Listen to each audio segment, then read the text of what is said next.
At the end of the day, no matter how much research, how much education, how much podcast you listen to, at one point or the other, the best teacher is by doing it and gaining experience from actually doing it. Amiga, I am going to hold your hand when I say this. You need to stop waiting for the stars, the planets, the moon, everything to align before you get started. You can start before you feel fully ready. I know that fear can be paralyzing, or even you are dealing with perfectionism. Maybe that's what's stopping you. And that's pretty true for a lot of Latinas, especially the first gen Latinas, the daughters of immigrants, the cycle breakers. That fear makes sense because a lot of the times we learn survival first. And now that we are out here learning about how to build wealth and all that, we want to make sure that we are educated, that we know it all, that we research before we go and take action. Because we want to reduce our chances, the risk of failing. But what I don't want you to do is to get stuck hiding behind all that learning. Because, yes, learning definitely has a place. We want to make educated financial decisions and you want to do your research and all of that, it's useful. But when you do too much, it ends up becoming this cozy little blanket of fear that you hide behind. So, in this episode, I want to talk about why you don't have to wait until you feel ready, what that looks like, tips on how to overcome, and stick to the end because I will be covering a 3-step path to get you out of that analysis paralysis. But first, if you are just now finding me, hola, I am Violeta, host of the Money Chisme podcast, and I just share money tips and entrepreneurship tips here to help you maximize your money so you can start buying back your time, gain financial freedom, and start building wealth. And also, a quick little plug, I am also a real estate investor and host of the Real Estate Chisme, where I talk more about my real estate investing journey, how to get started, and all the chisme on real estate investing. So that will be linked down below if that is something that you would also like to learn about. Now, listen, I know we tend to love preparation, and I definitely am a planner. And I like to really kind of have a strategy, a plan before I go out there and make a decision. And I'm not here to tell you to be reckless or anything like that, but I think one thing I had to learn was to be okay to just go ahead and just go for it. Just start taking action because there is a difference between being prepared and then hiding behind that preparation.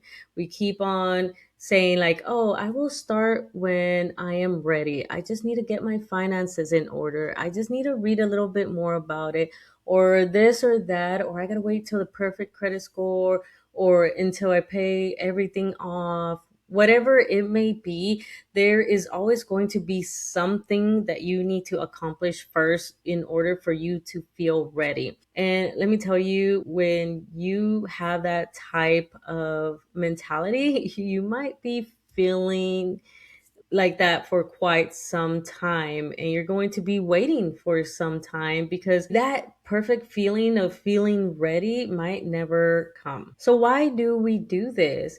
Well, again, a lot of us first gen Latinas, we saw our parents play it safe. I know growing up I saw my parents just getting that job, paying their bills, staying away from debt, all that, and just playing it pretty safe. And I will tell you, and I'm going to be honest, my parents still play it safe, like trying to get them to purchase this property. For those who may not know, we are building basically a family compound. And to get them to that point to where now they have purchased their own manufactured home right next to me, it was a struggle, right? And so I grew up seeing that type of mentality of playing it safe because they didn't have the luxury of taking big risks, right? And so we were raised to avoid mistakes because mistakes can be costly, they can be expensive. And I'm not here to say that it's not, that making a mistake can't be expensive. I'm not going to sugarcoat it. And especially in today's economy with the Iran war and everything's going up in cost, the house affordability issue. Like there's a lot of things out there, right? That I get it why you want to avoid that risk and want to play it safe. But at some point, we end up with that financial anxiety that is telling us, like, you know what, don't do anything until you are absolutely sure that you are 100% going to succeed, that it's going to work out. And I think that's where I am trying to steer you to more of a, hey, you know what? It might not be a perfect decision, but we can go ahead and take some type of action. Like, I'm not saying to go out there and go buy this big rental property or invest in some random stock. That's not what I'm talking about. More of what I'm talking about is just having a mindset shift of that, understanding that building wealth doesn't work like that. You cannot build wealth by playing it safe. Yes, you could build some stability, right? I'm not saying you're not going to be able to save up an emergency fund or anything like that, but if you want to build wealth, then you have to understand that risk comes with that. And you don't have to have that confidence yet to take action. I know a lot of times we talk about that imposter syndrome, and sometimes it applies when you are talking about wealth building. But again, you don't have to have all of that. You don't have to have it all figured out. You want to focus more on taking small actions, learning and gaining the experience as you go. And then guess what? The confidence will come throughout that. It'll show up naturally. So here, the mindset shift that I want you to have is, instead of thinking, what if I mess up? What if I lose money? I want you to switch it up and think of instead, and ask yourself instead, what skills do I need to learn in order to proceed with this wealth building adventure?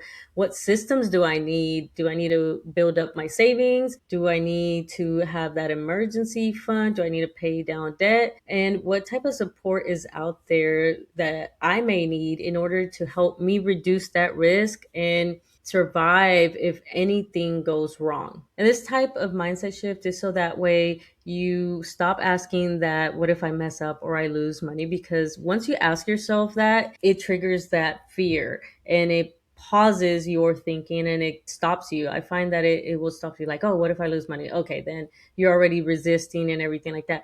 Whereas if you start asking yourself, like, well, what do I need to learn? What kind of skill do I need? Then you start having a mindset of thinking of a solution, figuring it out, and you are more inclined to take action versus getting stopped. So that's my tip for that type of mentality.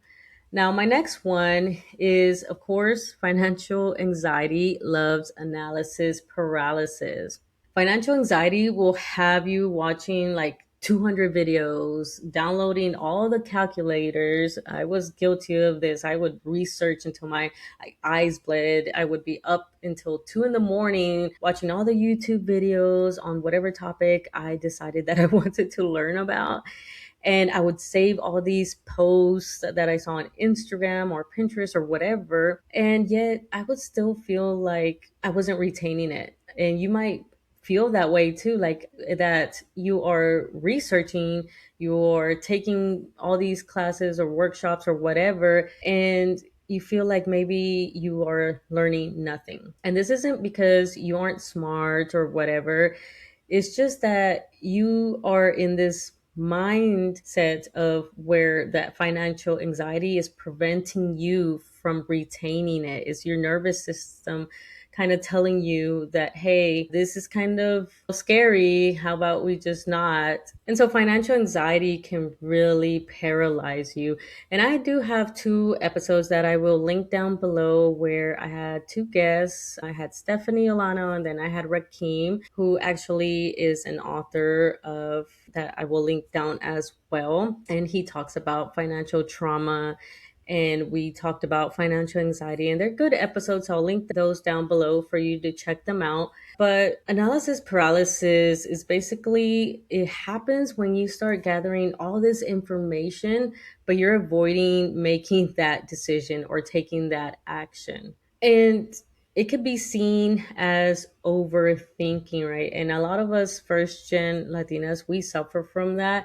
I know I used to suffer. I mean, I still suffer from it, but I've learned, some tricks to get me out of it. But I want you to know that analysis paralysis isn't just overthinking, because for us, it can be cultural. And as I mentioned before, it's something that we may have been instilled with throughout our childhood. It's an emotional thing. It's something that has kept us surviving. And now that we want to build wealth, we're having a hard time overcoming that. And people just say, oh, you're just overthinking it or whatever. But no, it stems from deeper issues, from money trauma, from that scarcity, from that family pressure of maybe you are the retirement plan or you were responsible for your parents and all that. I know I was.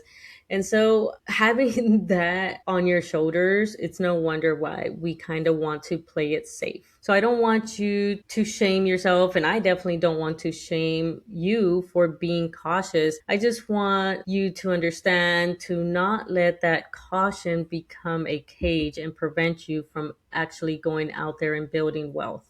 And so I want to give a few tips on how to overcome this analysis paralysis, because I find a lot of us, we do get stuck in this situation. I have a lot of people that have reached out to me, and especially when I was still in the military and people would find out that I did real estate. I can't tell you how many people I kind of like talked to and gave them pointers on how to get started. But to this day, some of them have not started because they are stuck in the research phase.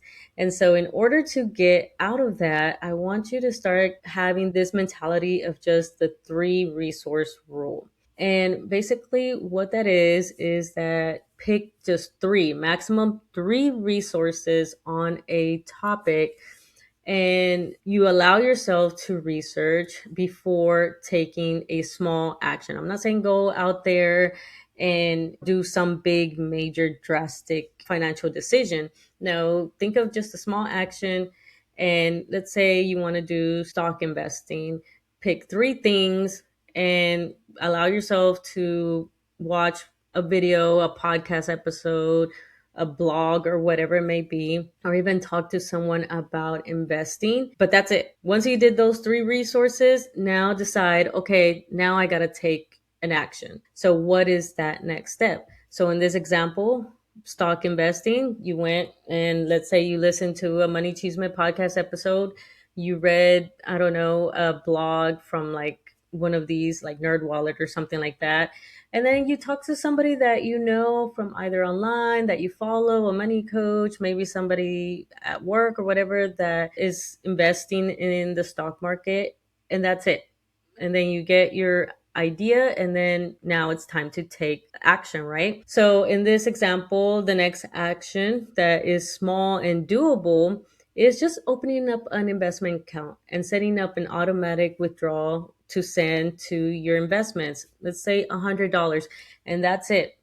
Do not go out there and do a deep dive on what's the best stocks to invest in, what's the best app to have, how much do I need to put in order to max out, how much do I need to invest in order to have X amount by age XYZ, and so on. Because once you start asking these types of questions, this is how you get stuck in that research mode, because you'll start with like, oh, I just want to invest in the stock market. I know I have to invest in the stock market. But then that analysis paralysis and that fear starts coming up, that perfectionism, because now you want to know, well, I want to make sure that I maximize my efforts and I want to know what's the best stock. So then you do a deep dive, go down the rabbit hole on what's the best stocks to invest in. And that could put you in the path of finding these stock bros that tell you to invest in like one stock or do day trading or whatever. And then you fall into the trap of like, well, I want to make sure that I find the perfect app or platform to invest. And so then you fall into that trap of researching Fidelity, Vanguard, whatever. Just pick one, whatever. You can then figure it out as you go, right? And same thing with, oh, how much do I need to max out? Or wow, everybody else seems to be maxing out their yearly contribution. So then it's not worth it. Is it worth it? Yada, yada, yada. So that's how you can see how easily it is to fall into that trap of just continuously just researching. And then months later, you still haven't opened up an account and you still haven't started investing. So limit yourself to three resources, take action, and be okay with just starting, and then figure it out as you go. Now that you have the investment account open, you're sending $100. Now, okay, now I'm going to go figure out what index funds are more beneficial, X, Y, and Z, if you have the time. If you don't have the time, then just stick to something effective. Investing is, as long as you're in the market, you'll be fine over time. The other thing I want to talk about is understanding that imperfect action is not irresponsible, because that's what it makes it seem, right? I'm telling you, like, go, just take action, start, before you are ready. I'm not talking about going and making rash decisions. I'm not talking about going and draining your savings, ignoring your budget, or just going out there and buying a rental property without looking at anything, crunching the numbers, knowing how to analyze a deal. No, that's not what I'm talking about. I am more talking about learning to accept that you don't have to be an expert before taking action. Imperfect action means you accept that you will not know everything before you begin. You can learn the basics, build your safety net. You could continue to ask questions. It doesn't mean you stop learning, you stop asking questions. It doesn't mean that those nerves are going to go away. Let me tell you, I still get nervous every single time I go look at a deal and actually close on a property. I always have that little voice like, what if I made the wrong decision? Or what if this or that? And I have to talk myself out of it, like, you know what, I did my calculations and I have a pretty good buffer. I always do a good buffer, and also I have the confidence in myself and I have the stability for this risk that I'm taking. So no, imperfect action is not being irresponsible. And it may feel that way because, again, our financial decisions weigh heavily on us. We have a lot of responsibilities and we feel like it's a little bit riskier. Like, it's scary, right? And we may even feel like every decision we make, we have to prove that we are smart and worthy and responsible. I know I felt that way lots of times, that I felt like I had to prove that I was educated enough. I'm the one that went to college, so why can't I figure out this stock investment? I'm the one who got a degree. Why can't I figure out this rental property investing? So it's a lot of pressure that we put on ourselves. And I am telling you, it's okay. We can learn as we go, because building wealth, it's a journey. It's okay to enjoy that journey and just enjoy the road. And I used to think this way too, right? I used to have this burden because I do have all this responsibility, like my family's well-being, because I am the retirement plan, like weighs heavily on me. So I have to make sure that I make all the right financial decisions and take on the right risk. And it definitely was scary and it was overwhelming. But at some point, I had to take control of it. And I decided, like, you know what? I have stable income. I don't really have responsibilities, right? It's just me, myself at that time, right? When I first started, like, I'm okay. My parents are okay. They have jobs, they have savings. Yes, they rely on me, but it's not like they're going to be out on the street, right? Like sometimes we get in our own heads and we feel like, man, if I make this wrong decision, like my parents are going to be on the street, this and this and that. And sometimes it's not that way. And if it is your case, then, obviously this doesn't apply to you, but most of the time our parents will be okay, right? And so that's one thing I had to learn and had to be okay to start taking this risk. And so I started going for it. When I learned about the stock market and I went out there and started investing, I kept it simple for myself because at some point I got overwhelmed with all this because I fell into that rabbit hole as well of looking up what's the perfect stock and blah, blah, blah. Now, I looked up one and they said, okay, this index fund works, and saw that other billionaires, millionaires also had those index funds. And I was like, okay, you know what? Works for them. I'll do it too.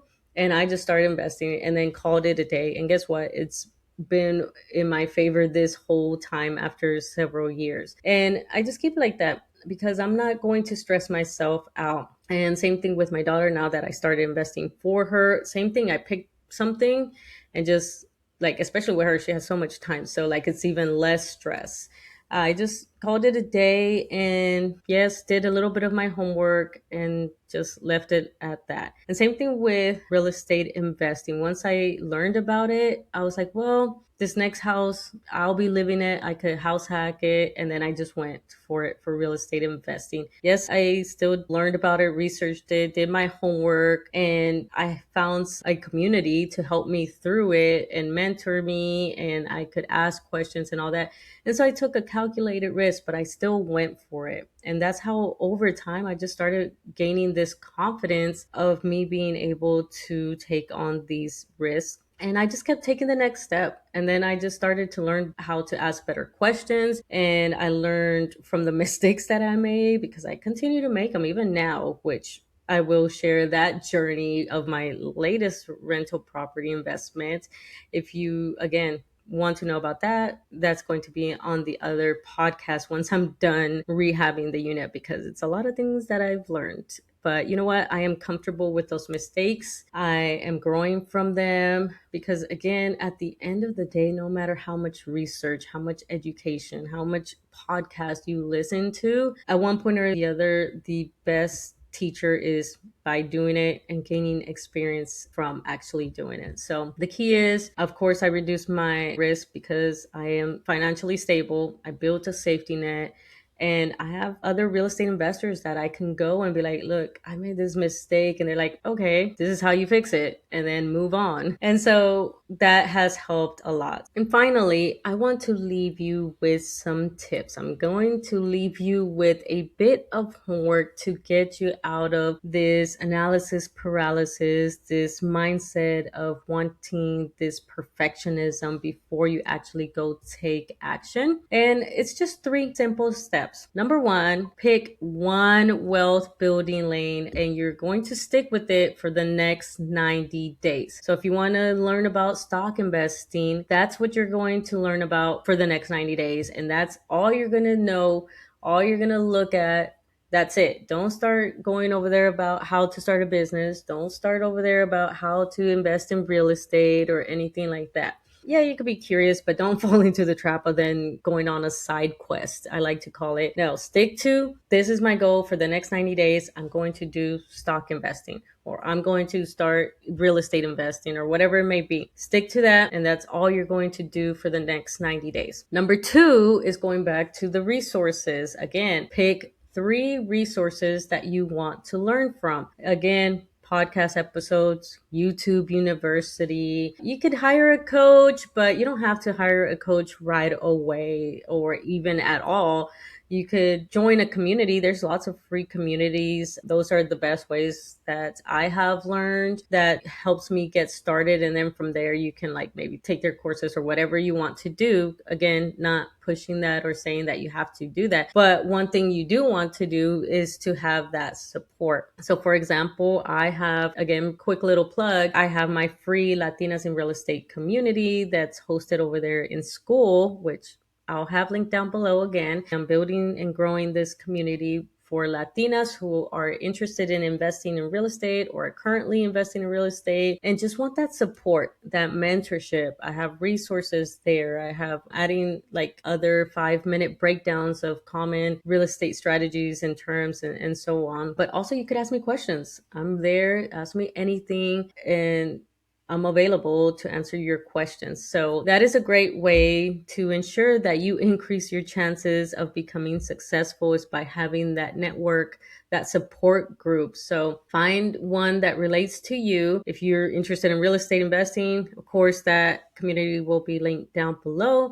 But if you are looking for like investing in stocks, paying down debt, credit cards, anything like that, just let me know. I know a lot of trusted other Latinas that coach and have resources for you as well. So you could comment below if you're watching on YouTube or just hit me up or even just follow me on Instagram. You can see who I follow there, other Latinas. I have lots of resources there, money coaches and so on, depending on what you're trying to accomplish. Let me know. And then number 3, this is the hardest one, is deciding on the action that you want to take. Remember, it's a small action that is going to get the ball rolling. Once you get the body moving, it starts going. The hardest thing is going from a stop to moving, right? And so again, going back to the stock investing, the action here would be, well, I got to start an investment account if you don't have one.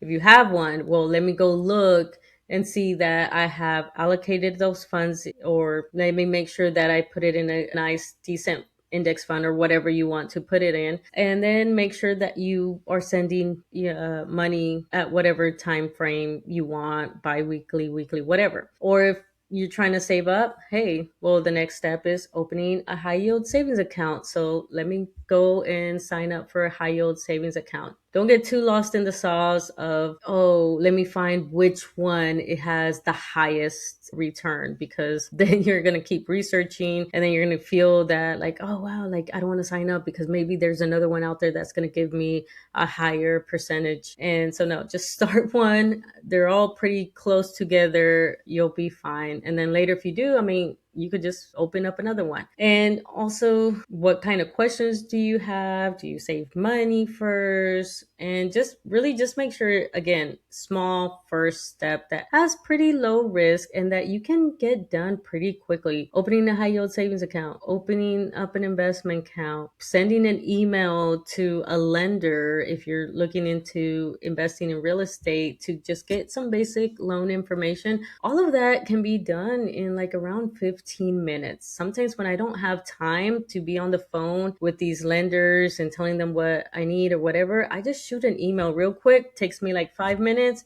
And bam, they respond back, maybe set up a call when I actually do have time. And then it already got the ball rolling, because if I waited until like, well, let me make sure I call them when I have time to talk, which won't be till like, let's say it's Monday and it's Friday. And then by Friday, I forget about it and then I don't start. And then next week, I'm like, oh, darn, I didn't call the lender. Now I got to figure out another time. And then it just keeps going versus, you know what, let me just shoot this quick email. It doesn't have to be a perfect email. Quick little intro. Hey, my name is Violeta, looking to invest. I'm interested in what loan products you have. Can you help me? Then they'll usually send back a like, here's the products that we have. And do you want to call or blah, blah, blah, and so on. And so then guess what? Now you've gone one step closer to investing in real estate. So just think of it that way. Just think of what is a small action that you can take to get the ball rolling. And so again, many of us Latinas, we tend to not give ourselves permission to be beginners. We feel the need to be an expert before we go out there and do any of these types of wealth building journeys. I see it all the time, but I am here to tell you that you are allowed to be a beginner. You are allowed to not be an expert. You are allowed to just be there in the room, even if you are not an expert or know it all or are super educated on it. You can still be in the room. So here's your permission slip to be a beginner and take imperfect action.